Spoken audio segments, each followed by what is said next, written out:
After months of pressure, particularly from Washington, Saudi Arabia is finally pumping more fuel out of the ground.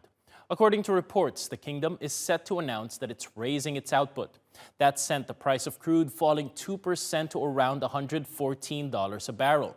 The move is designed to offset the reduction in supply out of Russia, which has been bombarded by Western sanctions over Ukraine. Saudi Arabia and Russia, in that order, are the world's top exporters of crude. Now, this comes ahead of the meeting of the world's oil cartel OPEC, led by the Saudis, and its allies, led by the Russians. Earlier this week, Kremlin spokesperson Dmitry Peskov addressed Europe's latest sanctions on Russia's oil sector.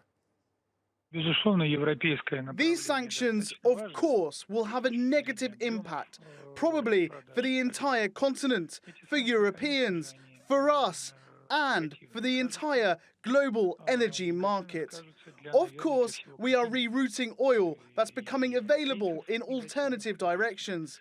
These are purposeful, systemic actions that will allow us to minimize these negative consequences.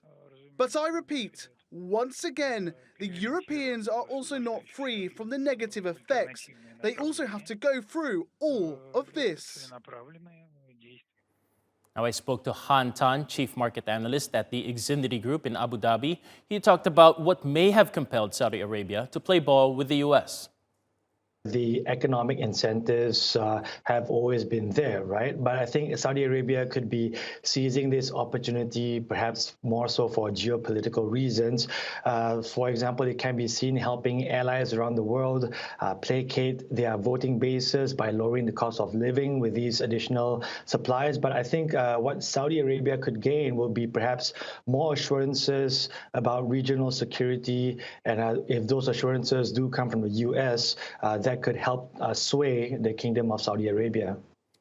All right, so that's the benefit for Saudi Arabia, but how will this help consumers around the world? Will this really move the needle and bring the price of oil down?